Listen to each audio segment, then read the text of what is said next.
Ever since we got Xfinity Mobile, the whole family now has the fastest mobile service. Back in my day, we didn't have it nearly as good. Oh yeah? Back in my day, you couldn't even stream outside the house. I don't like to think about it. Switch to Xfinity Mobile, the fastest mobile service with 5G and millions of Wi-Fi hotspots. Get the best price for 2 unlimited lines with 5G compared to the lowest price plans of the top 3 carriers. Just $30 a line per month. Visit Xfinity.com/fastestmobile to learn more. Restrictions apply. Xfinity Unlimited intro service and Xfinity Internet required. Taxes and fees extra. Reduced speeds after 20 gigabytes of usage. Data thresholds may vary. Hey mama, have you been looking for guided meditations that can really speak to this journey of motherhood? Then check out the Meditation for Moms podcast. Free guided meditations that are here to help support you throughout the entire journey of motherhood. Motherhood is no joke. It's full of incredible highs, heartbreaking lows, and everything in between. Meditation for Moms gives you guided meditations that will speak to your soul no matter what season of motherhood you're in. Listen for free today. Follow Meditation for Moms on your favorite podcast player. This is Optimal Relationships Daily, episode 1755. Healing from Grief. How does one do it? Part 1, by Reid Peterson of griefrefuge.com. Hello, everybody, and thanks so much for being here today as we ring in a new and longer post. I'm Greg Audino, and this episode will mark part 1 of a post from Reid Peterson, who writes exclusively about grief and grief recovery. I know this content can be difficult, but it's also something that we will all need at one point or another. So we really love sharing this very important work for you. Let's get into this article now as we optimize your life. Healing from Grief. How does one do it? Part 1, by Reid Peterson of griefrefuge.com. What's the opposite of grief? Some say it's love in the here and now. Some say it's joy. If you play with the impossible of being possible, it would be going backward and everything being the way it was before loss. But we know that can't happen. Death is inevitable, no matter what humanity tries to do to prevent it. Since no one can prevent death and the grief that goes along with it, what's the next best thing? Most professionals and people in grief care would agree that the answer is to feel better, healed, or reconciled. Healing grief is not an easy feat. It also doesn't have a set of instructions to follow. Even if everyone around you is fully supportive, there's still struggle, sorrow, and sadness. Grief is unique to everyone who experiences it. There are billions of people on the planet that are grieving in billions of different ways. Another thing about grief is that it is not linear. It's easy to think that it is because physical healing, so much of what happens in life, goes through progressive stages. Physical healing is often visible. You can see it with your own eyes, the bruises, the cuts, and other wounds going through progression, showing signs of recovery. Healing grief is very difficult, though. There aren't any physical signs to let you know that you're getting better. Tracking progress is difficult because there isn't a linear progression. There also is no true return to normal. Grief is change, and in most cases, it creates a new normal. In this article, I would like to share my personal perspective for healing grief. This is from my own personal experience, as well as what I've learned from supporting others.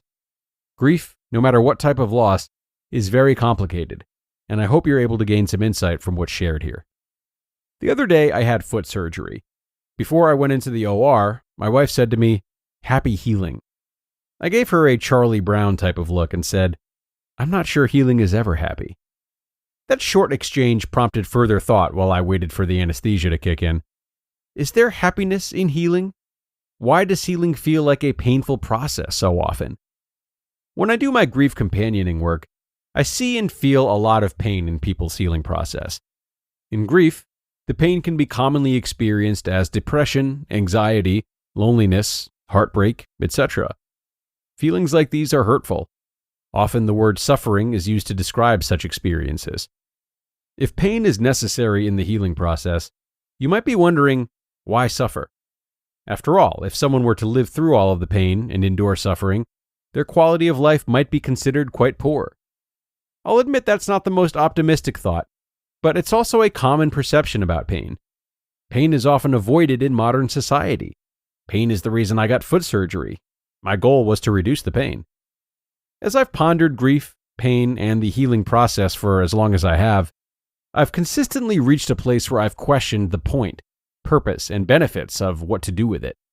Should one lean into it, avoid it, numb it, or something else? Coincidentally, I recently interviewed Benjamin Allen about his journey of coming to peace with the pain of his losses.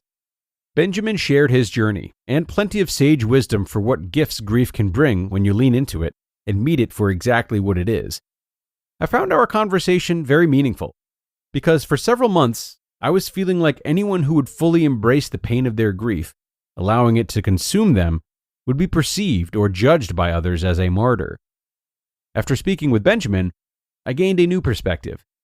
I used to think that healing from grief was accepting the pain and loss, but then receiving and enduring the emotional suffering it brings. Then you wait it out. You try to do normal things in life, despite all this energy invested in enduring pain, but you don't resist or deny anything. You just receive what comes to you. That strategy has been hard, but also rewarding. A transformation is experienced, and life becomes more freeing and enjoyable. Grief may have its moments, but there's less energy and time invested in the holding of what feels like weighted grief, genuinely and authentically. This strategy is kind of like the term a blessing in disguise.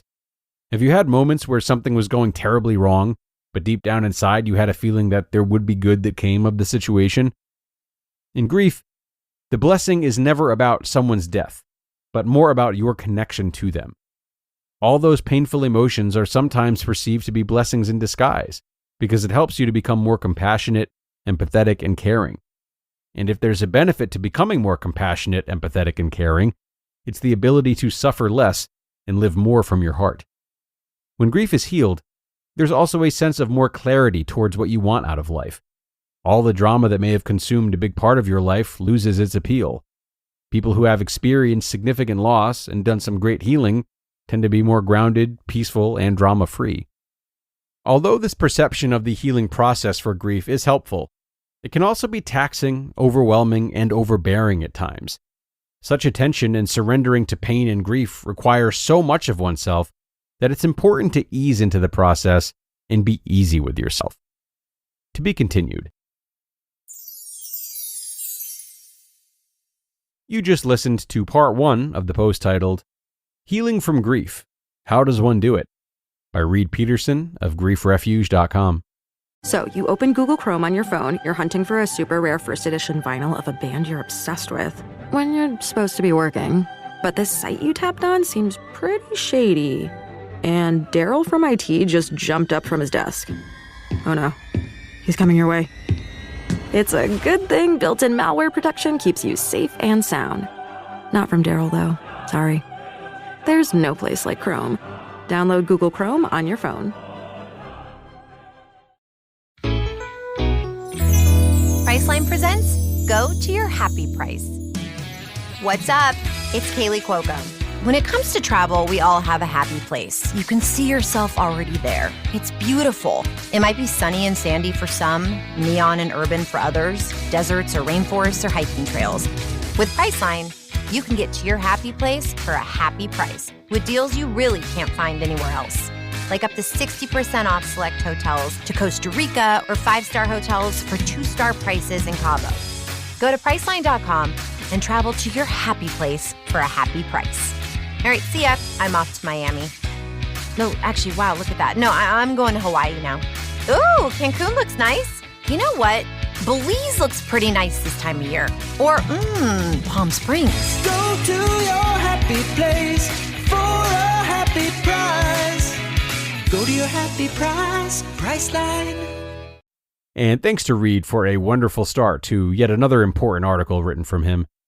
We'll hear tomorrow in part 2 about navigating the journey of grief, but he already touched on something that I've always held close to me when it comes to my own grieving. That being the fact that billions of people in the world are grieving in billions of different ways at any given moment, as he put it. It goes without saying that grief can feel extremely isolating and at times inescapable.